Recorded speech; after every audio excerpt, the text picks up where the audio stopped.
The auction hall smelled like rust and fear. Valeker Station was the kind of place that decent beings pretended did not exist. A spinning heap of metal and misery on the edge of civilized space, where anything with a pulse could be bought, and anything with a price could be sold. Warden Lord Scythrach stood in the upper observation gallery, his four chitinous arms folded behind his back, his compound eyes scanning the cages below with the patience of someone who had done this 1,000 times before. He was Draelith, and among the Draelith he was legendary. 7 feet of armored exoskeleton, mandibles that could crush stone, and a mind so sharp it had turned the breaking of wills into an art form. Every species in the compact had sent representatives to his compound at one point or another, sometimes willingly and sometimes not, and every single one had eventually knelt before him. The Torvans with their thick hides and warrior pride had lasted 11 days. The Neshki hive minds with their shared consciousness and distributed pain tolerance had lasted 19. Even a Palaxian empath, a creature that could weaponize emotion itself, had broken in under a month. Scythrach kept records the way a painter keeps a portfolio. Today he was shopping for something new. The auctioneer, a greasy little Venari with too many teeth, was cycling through the lots with practiced speed, rattling off species and condition codes and reserve prices like he was selling livestock, which of course he was. Scythrach ignored most of it. He had no interest in more Torvans or another batch of Clixian laborers. He wanted something rare, something he had not yet tested his methods against. And then Lot 47 was dragged into the light. The creature was small. That was the first thing Scythrach noticed, how absurdly small it was compared to almost everything else in the hall. It stood on 2 legs with no tail for balance, no armor plating, no visible claws or fangs or venom sacs. Its skin was soft and pale, and marked with scars that told a story of violence survived. Its hair was dark and cut short, and its eyes were a strange muddy green that moved constantly, scanning the room the way a predator scans a hunting ground, even though everything about this creature said it was prey. The auctioneer cleared his throat and announced the species. Human. Scythrach leaned forward. Humans were new to the galactic stage, barely 2 centuries into faster-than-light travel and already making noise far beyond their size. They had fought the Kreth Dominion to a standstill in the outer reach, which should have been impossible for a species with no natural weapons, and a lifespan so short it was almost insulting. The intelligence briefings called them adaptable. Scythrach called them untested. He placed his bid before anyone else could. The price was low because no one else in the room knew what to do with a human, and the creature was damaged besides, thin from poor feeding and bearing the marks of rough handling during capture. The auctioneer slammed his chime, and the deal was done. Scythrach sent his guards to collect the purchase. The human did not fight when they came for him. He did not scream or beg or try to bite or claw the way most new acquisitions did. He simply stood up, looked at the guards with those strange moving eyes, and walked with them as if he had decided to go rather than been forced. This was noted. Scythrach met his new property in the processing chamber of his private transport vessel. The human had been stripped and scanned and fitted with a neural compliance collar, a thin band of dark metal around his throat that could deliver pain signals directly to the nervous system at varying intensities.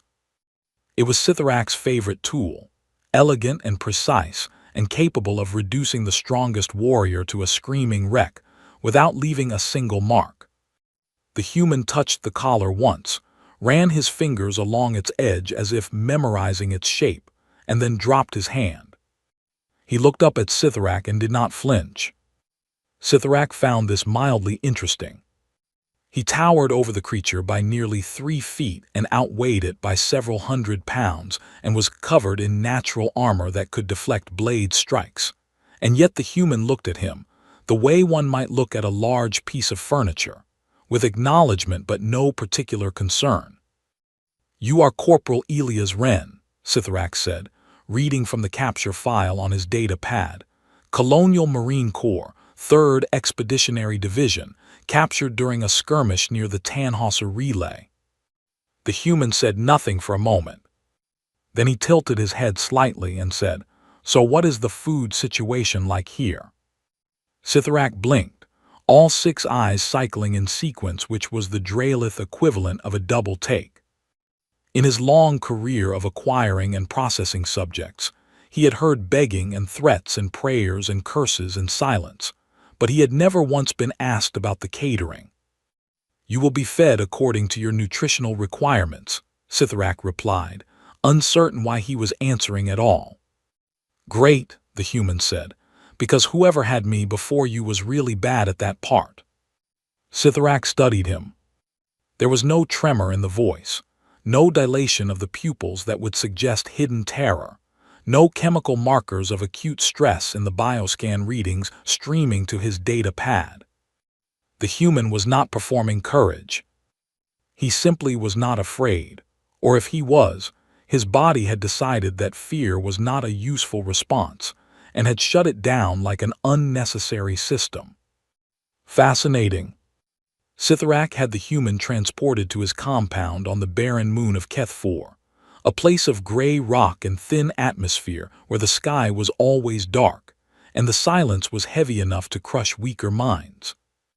The compound was designed for one purpose, and it fulfilled that purpose with architectural brutality: long corridors that led nowhere, cells with walls that shifted color to disorient, lighting that never followed a natural cycle.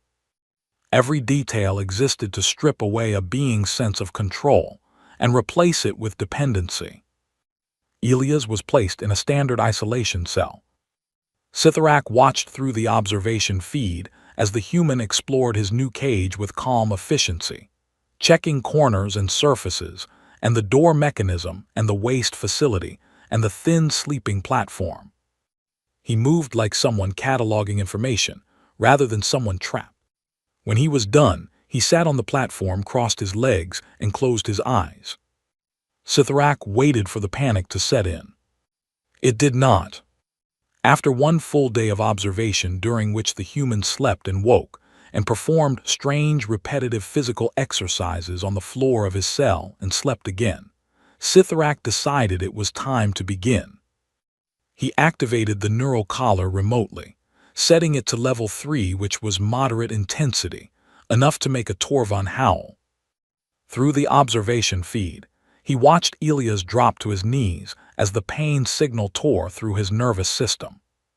The human's face twisted and his hands slammed flat against the floor, and a thin line of blood ran from his nose where capillaries had burst under the pressure. The cycle lasted 30 seconds. When it ended, Elias stayed on his knees for a moment, breathing hard, his whole body trembling. Then he wiped the blood from his upper lip with the back of his hand. And he stood up. He did not cry out. He did not beg for it to stop. He did not ask why. He simply stood there, swaying slightly, and stared directly into the observation lens as if he knew exactly where Sithrak was watching from. Sithrak logged the session in his records and marked it as unremarkable. He would not make that mistake again. The first week followed the standard protocol. Sithrak had refined his methods over decades, and he applied them now with the confidence of a surgeon who had performed the same operation 1,000 times. Day 1 through 3 was sensory deprivation. The cell lights were killed entirely, plunging the human into a darkness so complete that most species began to hallucinate within hours. The walls were soundproof to eliminate even the faint hum of the station's power grid, and the temperature was held at a precise neutral so that the subject could not even feel the air against their skin. It was like floating in nothing. The Torvans had begun screaming by hour 6. The Neshki had started broadcasting distress signals through their hive link by hour 4. Elias Wren fell asleep. Scythorak stared at the infrared feed in disbelief, as the human curled up on the sleeping platform and drifted off as calmly as if he were in a comfortable bed on a safe world, with nothing wrong at all. He slept for nearly 9 hours.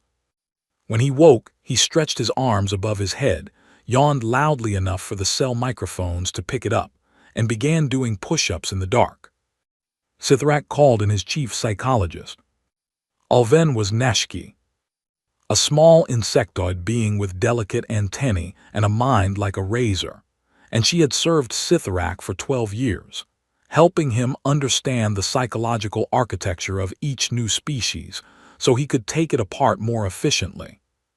She reviewed the data from the deprivation period, and her antennae went very still, which was the Neshki expression of deep unease. "The human brain is generating its own stimulation," she said quietly.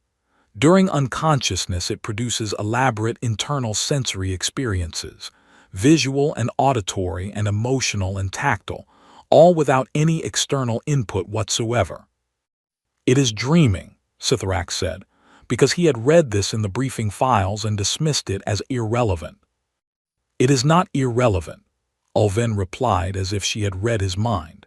"It means you cannot truly deprive this species of sensation because they carry an entire world inside their skulls, and they go there every time they close their eyes."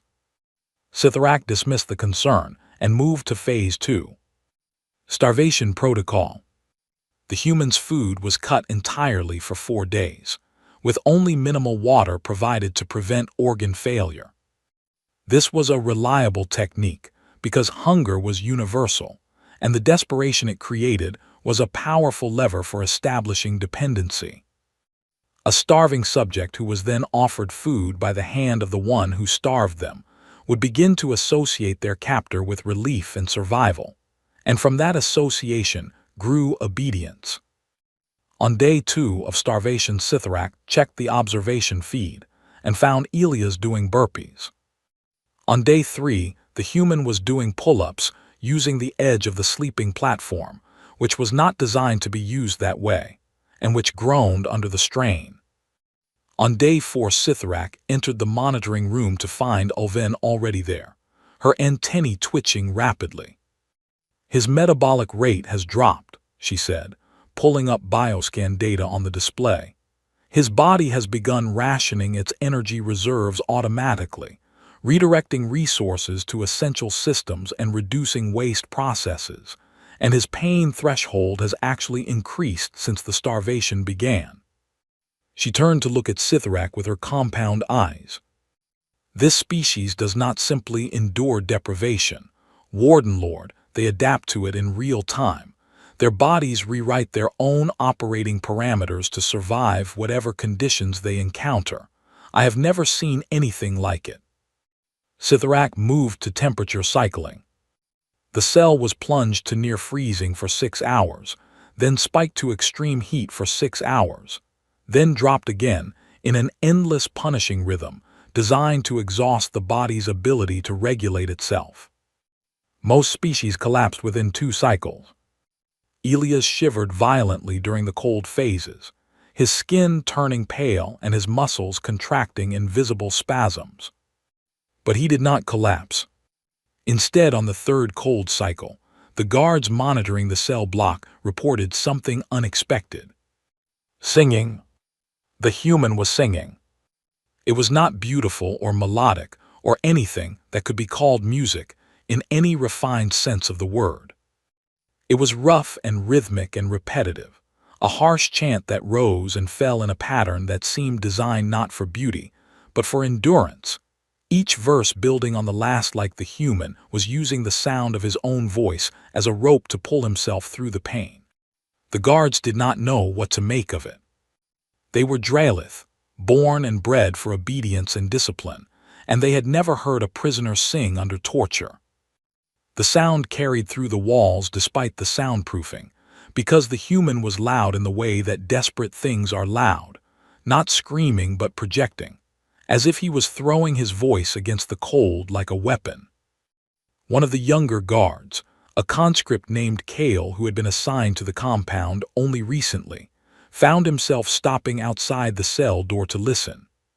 He did not understand the words, but something about the rhythm of it, the stubborn, relentless beat of it, made something shift in his chest in a way he could not name. Sithrak heard the singing through the monitoring system and felt the first flicker of something he had not experienced in a very long time. Irritation. Not the productive irritation of a challenge that sharpened the mind, but the deeper, more dangerous kind. The irritation of a professional encountering something that did not fit his models. He reviewed his records. By this point in the process, 14 days in, every previous subject had shown clear signs of psychological degradation, loss of coherent speech and disrupted sleep patterns and involuntary submission behaviors, and the desperate clinging need for any form of positive contact that signaled the beginning of true breaking. Elias showed none of these. His speech was coherent when he chose to speak. His sleep was regular, almost maddeningly so. He showed no submission behaviors whatsoever. And far from seeking positive contact, he seemed entirely self-contained, a closed system that generated its own warmth and its own purpose, and its own stubborn, inexplicable will to continue. Alvin requested a formal meeting. She came with data displayed on a portable screen, and her antennae held in the rigid forward position that meant she was about to say something her employer would not want to hear. "The human's neurological profile is unlike anything in our database," she said. "Under sustained stress, most species show a linear increase in cortisol analogs leading to eventual system collapse, but the human stress response follows a different curve entirely." She showed him the graph. The hormones spike initially as expected, but then they plateau, and as the stressors continue, the plateau actually lowers. His brain is not simply enduring the stress, it is recalibrating its entire response system to treat the current conditions as the new normal. She paused. "He is not resisting your methods, Warden Lord. He is absorbing them. His biology is literally rewriting itself around the damage. I strongly recommend discontinuation before." "Before what?" Sithrak interrupted. Alvin's antennae trembled. "Before this becomes something you cannot control." Sithrak dismissed her. He had broken beings that could shatter minds with a thought, and beings that could regenerate severed limbs, and beings that existed as distributed consciousness across multiple bodies. He was not going to be defeated by a small, soft creature that could not even see in the dark. That evening he went to the cell himself. The door opened with a hiss, and Sithrak filled the doorway, his massive frame blocking the light from the corridor, so that his shadow fell across the human like a shroud. Elias was sitting on the floor with his back against the wall. He was thinner than when he had arrived, and there were dark circles under his eyes, and his hands had a faint tremor that had not been there before. But those strange green eyes looked up at Sithrak without flinching. Sithrak stepped inside, and the door sealed behind him. The cell felt very small with both of them in it. "You will kneel," Sithrak said, and his voice was the deep, resonant command tone that triggered instinctive submission responses in most vertebrate species. Elias looked at him for a long moment. Then the corner of his mouth twitched upward in something that was not quite a smile, but was certainly not fear. "You first," he said. Sithrak stood there in the silence of the cell, with the weight of his entire career, pressing against the simple, impossible fact of a creature half his size looking up at him from the floor and refusing to break. And for the first time in longer than he could remember, the Warden Lord did not know what to do next. Sithrak changed his approach on the 19th day. If the human could not be broken through his own suffering, then perhaps he could be broken through the suffering of others. This was not a new technique, and in fact it was one of the oldest and most reliable tools in Sithrak's collection. Empathic leverage, the clinical term for making someone watch while you hurt the people around them. It worked because guilt was heavier than pain. Most species could endure their own torment far longer than they could endure being the cause of someone else's, and the mathematics of it were elegant in their cruelty. Every act of defiance from the subject resulted in punishment delivered not to them but to another prisoner. And eventually, the subject would break not because they were weak, but because they could not bear the weight of what their strength was costing others. Scythorax selected 3 subjects from the general population. A young Torvan male barely past adolescence who had been in the compound for 2 years and had long since been broken into quiet obedience. A Palaxian female whose empathic abilities had been dulled by months of chemical suppression. And an elderly Clixian whose 6 legs trembled when he walked, and whose eyes had the hollow emptiness of someone who had given up hopping for anything at all. They were brought to the central yard and made to kneel in a line. Elias was brought out and forced to stand facing them. Scythorax stood between them and explained the rules with the calm precision of someone reading terms and conditions. For every act of defiance from the human, one of these 3 would receive a full level 5 pain cycle through their collars. For every refusal to comply, one of them would lose food privileges for a day. For every word spoken without permission, one of them would be placed in extended isolation. The human's rebellion would no longer cost only himself. Elias looked at the 3 prisoners kneeling on the gray stone. The young Torvan would not meet his eyes. The Palaxian was trembling. The old Clixian stared at the ground as if he had already decided that whatever happened next was simply the way things were. Something shifted in the human's face. It was subtle, just a tightening around the eyes and a slight change in the way he held his jaw, but Scythorax saw it and felt a surge of satisfaction because he recognized that expression. It was the first crack. Elias stopped talking. He stopped exercising. He stopped singing. He complied with basic commands, stood when told to stand, moved when told to move, ate what was given to him, though he ate very little. On the surface, it looked like the beginning of submission. Scythorax logged his progress with renewed confidence and increased the observation frequency to catch the moment of full capitulation. But something was wrong with the compound. It started small. A young Torvan servant, one of the broken ones who moved through the corridors with the mechanical obedience of a machine, was caught on surveillance footage leaving a portion of his own food ration near the ventilation grate closest to Elias' cell. When questioned by the guards, he could not explain why he had done it. He simply said that he had wanted to. 3 days later, a Palaxian cleaning drone, whose job was to maintain the corridor floors, was recorded humming. Not just any sound, but the same rough rhythmic pattern that Elias had been singing during the temperature cycling weeks before, the same harsh cadence that had echoed through the cell block. The drone did not know where she had learned it. She said it had been stuck in her head, and she did not know how it got there. A Clixian in the labor pool began scratching marks on the underside of his workstation, small symbols that, when examined by security, turned out to be a crude calendar, tracking the number of days since the human had arrived. Scythorax reviewed the surveillance logs going back to the beginning, and what he found made his mandibles go rigid. In the gaps between sessions, in the brief windows when Elias was moved through corridors or held in waiting areas, or allowed his minimal exercise period in the yard, the human had been talking. Not loudly and not for long, just a few words here and there. A sentence passed to a Torvan while being escorted past the kitchens.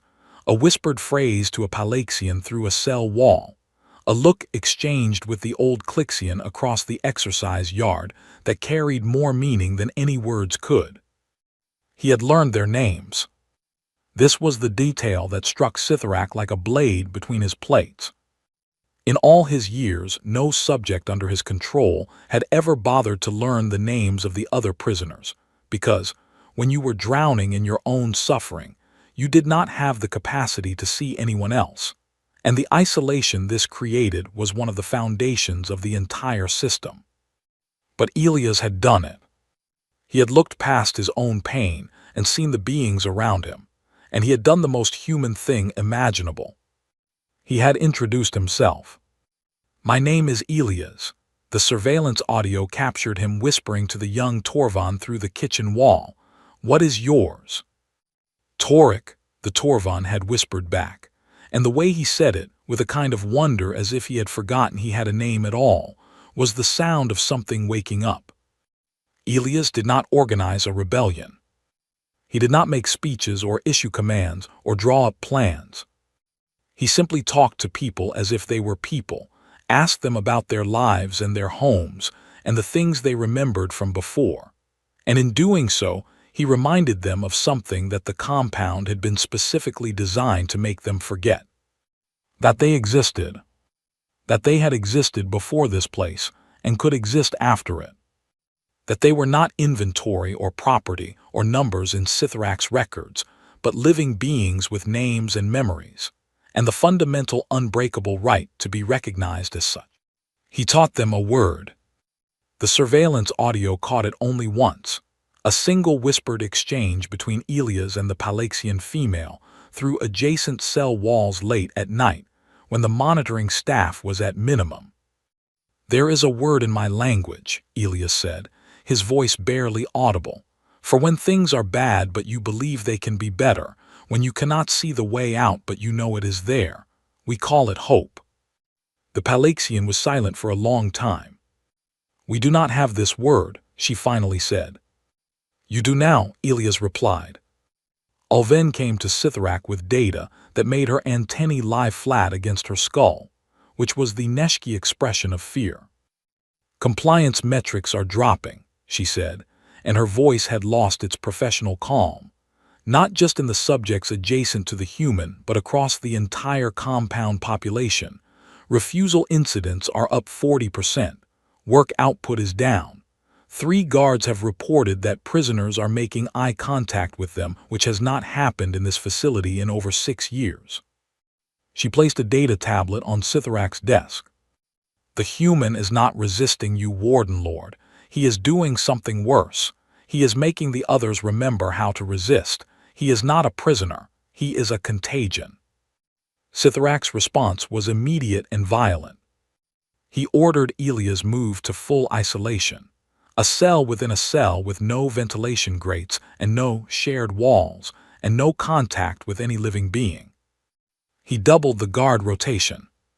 He increased the neural collar's baseline settings to level 6, which was continuous low-grade pain, designed to keep the subject in a state of perpetual distress that made coherent thought difficult. And then he went further. He accessed the collar's command interface and pushed the settings to level 8. Level 8 was not designed for interrogation or behavior modification. Level 8 was designed to cause neurological damage. It was the setting Sithrak used when he wanted to make a point, when he needed to demonstrate to an entire population what happened to those who defied him, and it had never failed to produce the desired result because no nervous system in the Compact's database could withstand level 8 without catastrophic breakdown. He activated it remotely and watched through the observation feed. Elias was standing in the center of his new cell when it hit. His body went rigid, and then it went to the floor, and then it began to seize, every muscle firing at once in a cascade of uncontrolled spasms that slammed his limbs against the hard surface, with sounds that the microphones picked up as dull, wet impacts. Blood ran from his nose and then from his ears. His back arched so severely that Sithrak heard vertebrae cracking through the audio feed. The cycle lasted 60 seconds. When it ended, Elias lay on the floor in a spreading pool of his own blood, twitching, his eyes open but unfocused and his breathing shallow and ragged. He did not move for a long time. Sithrak watched. The guards watched through the observation window, 4 of them standing in a row, their faces lit by the cold blue glow of the cell's emergency lighting. 3 of them watched with the blank expressions of soldiers following orders. The 4th was Kale. Kale watched the human lying broken on the floor, and something moved behind his eyes. Something that looked very much like the thing the Palaxian had learned a new word for. He reached to his belt and quietly deactivated his section's surveillance feed. Nobody noticed, but something in the compound had changed, and it could not be changed back. Elia survived. This was not supposed to happen. The medical staff said so in their report, using language that tried very hard to be clinical, but could not quite hide the disbelief underneath. Level 8 neural stimulation had a documented fatality rate of 63% across all tested species, and a permanent neurological damage rate of 94% among survivors.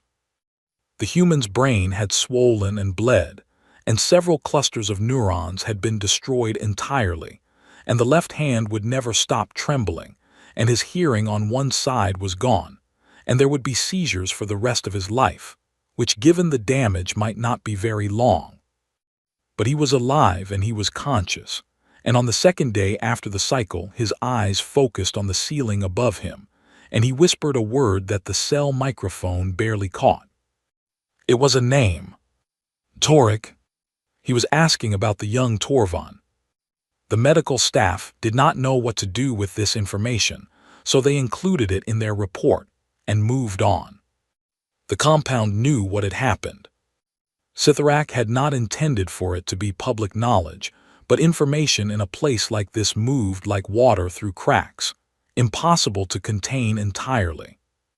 The guards talked in low voices during shift changes, and the slaves heard them, and the slaves whispered to each other through walls and grates, and across the exercise yard in the language of glances and small gestures, that the oppressed develop everywhere the oppressed exist. The human had taken level 8. The human was still alive. The human had asked about someone else before he asked about himself. This knowledge moved through the population like electricity through a wire, and everywhere it touched something woke up. Torik the young Torvan stopped lowering his eyes when guards walked past. The Palaxian female started humming again, the cadence, Elia's cadence, and this time she did it loudly enough for others to hear. The old Clixian scratched a new mark on the underside of his workstation, and next to it, he scratched a word he had not known a month ago. Hope. Scytharak was not sleeping. His staff noticed because Dralith's sleep cycles were rigid and predictable, and deviation from them was a sign of psychological distress that would have been flagged immediately in any of his subjects. He spent his nights in the monitoring room reviewing footage and data and compliance reports and searching for the moment where he had lost control, because he was certain there had been a specific moment, a single point of failure that he could identify and correct. He could not find it. The failure was not a moment. It was a process, slow and organic and utterly unlike anything in his experience. It was the sound of a rough voice singing through soundproofed walls. It was a name whispered through a ventilation grate. It was a Torvan leaving food for a stranger. It was the word hope passed from cell to cell like a flame that could not be extinguished because it did not need fuel. It was its own fuel. It burned on nothing but the knowledge that it existed. Ulven submitted her resignation on a data tablet left on Scytharak's desk. The message was brief. The Warden Lord sought to study the limits of human endurance, it read. He found them, they are his own. I will not be party to what comes next. She was gone before Scytharak finished reading it. He did not pursue her. He had more immediate concerns. Kale the young guard had been making unauthorized visits to the medical bay, where Elias was being kept, while his body attempted to repair what level 8 had done to it. The surveillance feeds in that section were still down, because Kale had disabled them, and the replacement parts had been requisitioned, but not yet delivered, because the compound supply chain was beginning to show the same subtle signs of dysfunction as everything else. Kale brought water and nutrient packs, and a thin blanket that was not standard issue. He did not know why he was doing it. Or rather, he did know, but he did not have the framework to articulate it, because the Draelith were not a species given to introspection about matters of conscience. They followed orders and hierarchy, and the chain of command was the architecture of their entire civilization. But something had broken in that architecture when Kale had watched a small, soft creature with no armor and no claws lie on a cold floor in its own blood, after being subjected to a punishment designed to kill it. And the first thing it did when it regained consciousness was ask about someone else's well-being. That was not supposed to be possible. It did not fit any model of behavior that Kale had been taught. And yet it had happened, and he had seen it, and he could not unsee it. On the fifth night, Elias was conscious enough to talk. His voice was rough and wrong, damaged by the seizures, and he had to pause frequently because his thoughts kept getting tangled in the wreckage of his own neurology. Why, he asked Kale, and it was not a philosophical question, it was practical. He wanted to know why a guard was bringing him supplies. Kale stood in the dim medical bay with his mandibles pressed tight together and tried to find the answer. "Because you made me remember that I chose this," he said finally. "I chose to be a guard, I chose to work here, I chose to follow orders, and that means I can choose differently." Elias looked at him for a long time with his one good eye, because the other was still swollen shut. "Yeah," he said quietly, "yeah, you can." Sithrak discovered the tampering 3 days later. The missing supplies were flagged by an inventory audit, and the disabled surveillance feeds were flagged by a security review, and the connection between them was flagged by Sithrak's own obsessive attention to detail, which had once been his greatest strength and was now consuming him. He had Kale dragged from his quarters in the middle of the night cycle. The young guard did not resist. He stood before Sithrak in the central yard with his wrists bound and his uniform stripped, and he did not lower his eyes. Sithrak summoned the entire compound. Every guard and every slave was brought to the yard and arranged in rows, and the light towers were activated so that the gray stone was bathed in cold white light that made everything look like it was already dead.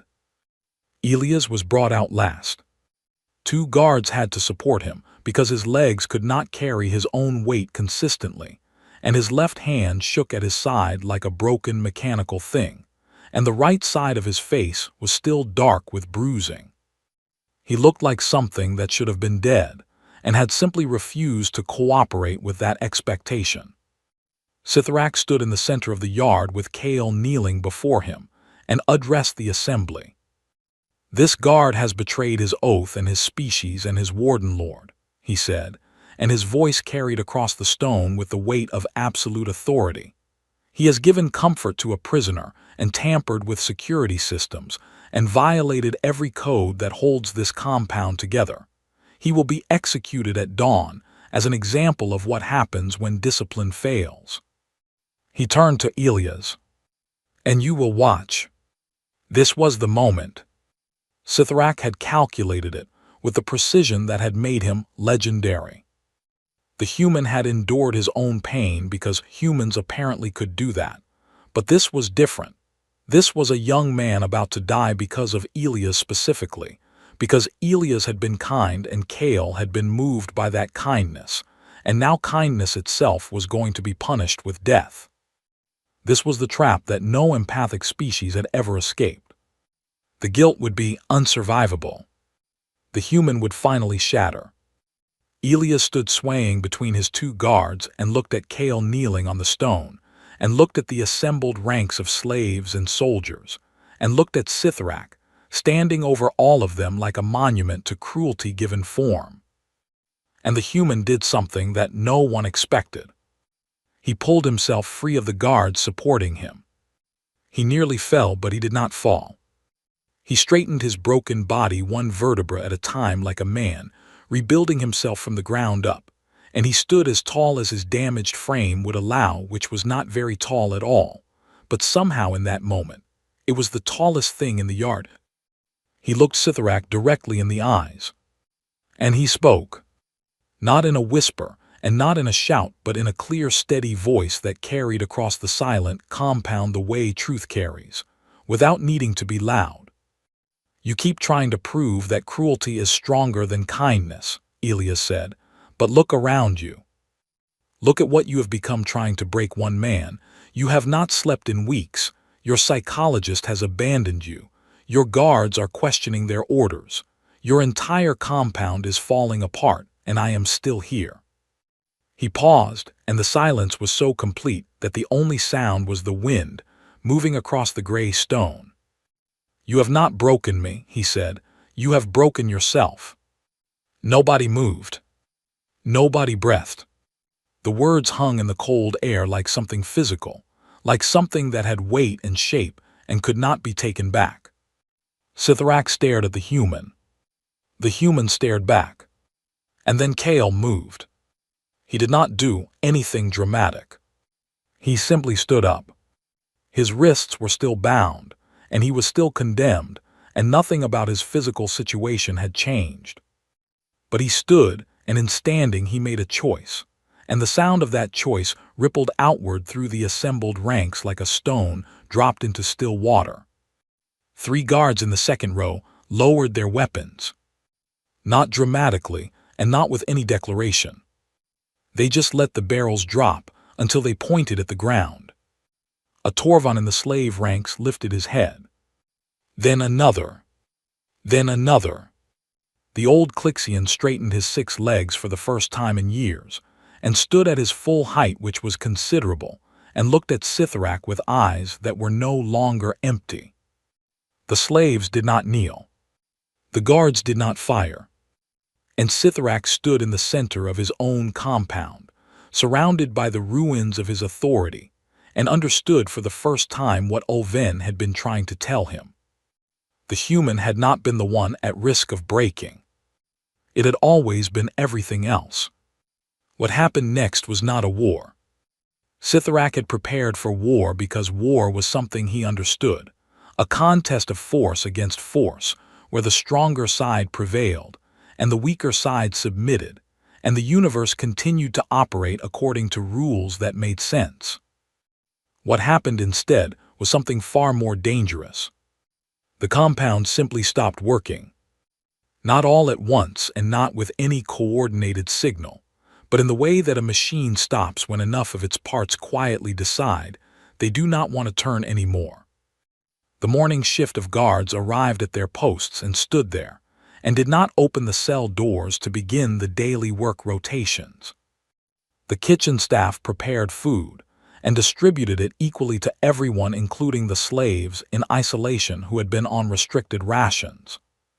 The surveillance operators sat at their stations and watched their screens and did not report the dozens of compliance violations happening in every corridor. It was not rebellion. It was refusal. And refusal, as Sithrak was discovering, was much harder to fight than rebellion, because rebellion gave you an enemy to crush and refusal simply gave you silence. He stormed through the compound, barking orders that echoed off walls and came back to him unanswered. He stood in the central corridor and commanded the nearest guard to restrain a Torvan who had walked out of his cell without authorization. And the guard looked at him and looked at the Torvan and looked at his own hands, as if seeing them for the first time, and said, "No." Just that. Just no. The smallest word in any language, and the most devastating. Sithrak felt something crack inside his chest, and it was not a physical thing, but it was real, a fracture in the absolute certainty that had been the foundation of his entire existence, the certainty that will could be broken, and that he was the one who could break it. He retreated to his command center. The room was circular and lined with screens that showed every section of the compound, and on every screen something was wrong. In cell block A, the slaves were sitting together in the corridor sharing food and talking in low voices, and some of them were laughing, which was a sound that had not been heard in these walls in over a decade. In cell block B, a Draelith guard was helping a Clixian worker repair a broken limb brace, using tools from the guard's own maintenance kit. In the medical bay, Kale was sitting beside Elias, and the human was conscious and speaking, and Kale was listening with the intensity of someone hearing something important for the first time. In the exercise yard, the Palaxian female was standing in the center of the open space with her face turned up toward the dark sky, and she was singing, not the cadence but something new, something that came from her own people, a song she had not remembered she knew until this morning. Sitharak watched all of it on his screens and understood that his compound, his empire, his life's work, was over. Not because someone had overpowered him. Not because an army had come to liberate the prisoners. Not because of politics or economics or any force that operated on the level of nations and fleets. Because one human being had refused to stop being a human being. That was all. That was everything. In a final act of desperate fury, Sitharak accessed the master collar control system and activated every neural collar in the compound simultaneously at level 5. The effect was immediate and horrible. Dozens of slaves collapsed where they stood, their bodies seizing as pain signals overwhelmed their nervous systems. The Torvans fell like trees. The Clixians crumpled onto their multiple legs. The Palaxian's song cut off mid-note as she hit the ground. Sitharak watched the screens and waited for the order to reassert itself, waited for the pain to remind everyone of who held the power and how the world really worked. But the guards moved. Not all of them, but enough of them. They went to the fallen slaves and they dragged them into sheltered positions, and they shielded them with their own bodies, and Kale's voice came over the compound intercom, because he had somehow gotten access to the communication system. "Medical teams to all cell blocks," he said, and his voice was steady and clear. "All guards who stand with us report to your nearest corridor junction. Protect the prisoners. This ends now." Sitharak activated level 7. More slaves fell, and the ones who were still conscious screamed, and some of the guards staggered, because the collars did not discriminate between friend and enemy, between those who obeyed and those who did not. But still they did not stop. Hands reached for fallen bodies and pulled them to safety. Guards who had spent years enforcing Sitharaks will now formed lines in the corridors with their backs to the slaves, and their faces toward the command center, and they did not move. Sitharak reached for level 8. His hand hovered over the control. Level 8 would kill some of them. Not immediately perhaps, but the neurological damage would be catastrophic across a population. This large and some percentage would simply not survive. He knew this. He had designed it this way. His hand did not move, because the screens were showing him something he had never seen before and could not look away from. In the medical bay, Elias Wren was on his feet. He should not have been able to stand, and the medical data streaming across the bottom of the screen confirmed this.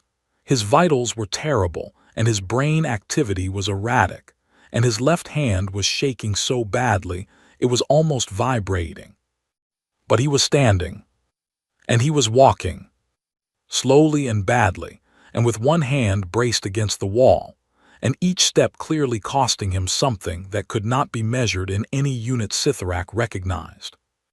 He walked out of the medical bay and into the corridor. The slaves who saw him went quiet. The guards who saw him went still. He walked through his own pain and through the pain of everyone around him, and he did not stop, moving through the compound like something that could not be stopped, because stopping was simply not in its design. He was not leading a charge. He was not giving orders. He was just walking, one foot in front of the other, a small damaged human being moving through a place that had been built to destroy him, and refusing with every step to be destroyed. And everywhere he passed, people stood up. The Torvan stood up. The Clixian stood up. The Palaxian stood up and wiped blood from her mouth and began to sing again, quietly at first and then louder. Kale fell in beside Elias and walked with him, and then other guards joined, and then slaves joined. And by the time the human reached the central corridor, there was a river of beings behind him, wounded and shaking and afraid but moving, all of them moving. Sithrak sat alone in his command center. The screen showed him a compound in which his authority no longer existed. The comm channels were full of voices he could not control. The collar system was still active, but no one was responding to it anymore. Not because the pain had stopped, but because they had decided collectively and individually, and in the strange, miraculous way that beings decide things when someone shows them, it is possible that the pain was no longer enough to make them kneel. His hand was still hovering over the level 8 control. He pulled it back. He sat down in his command chair. He did nothing. 3 hours later, a compact patrol vessel entered orbit around Keth 4, drawn by a distress signal that Kale had managed to broadcast using the compound's long-range communications array. The patrol team that descended to the surface found something they had not expected. The compound was quiet.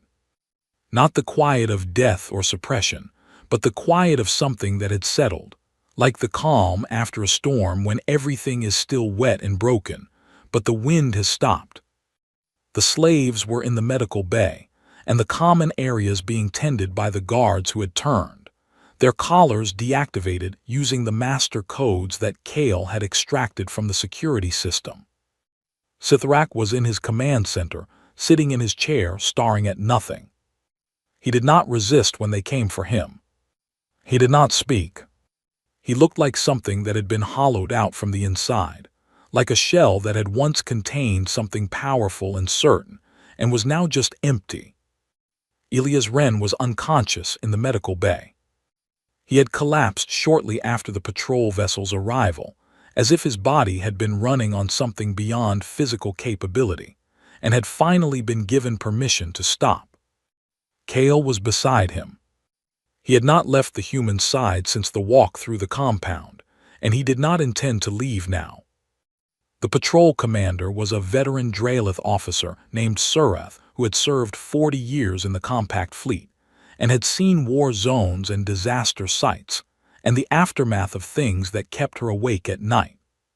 But she had never seen anything like this. She stood in the medical bay looking down at the sleeping human, this small battered creature with a trembling hand and blood on his face, and a body that by every medical metric should have given up days ago. "What happened here?" she asked Kale. Kale was quiet for a moment.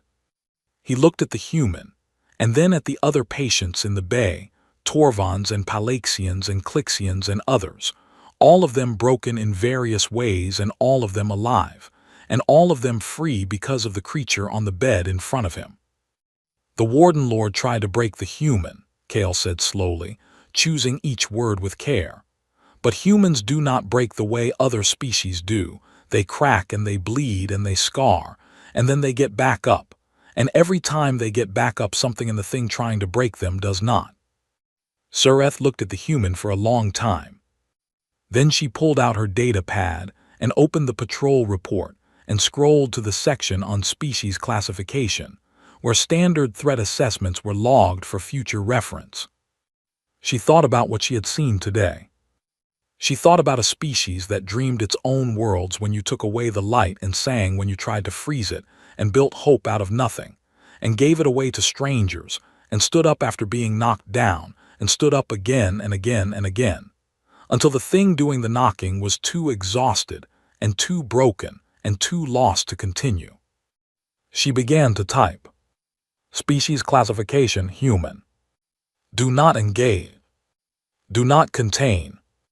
Do not attempt to break. She paused and then added one final line. Threat level: existential. She saved the report and closed the data pad and looked once more at the small sleeping figure on the medical bay bed. Elias Wren, Corporal, Colonial Marine Corps, 3rd Expeditionary Division.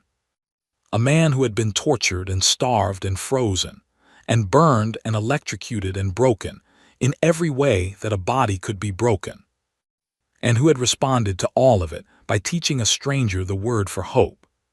Sureth turned and walked out of the medical bay. Behind her the human slept, and for the first time in a very long time, the compound was silent, not because someone had demanded silence, but because the people in it were finally at peace.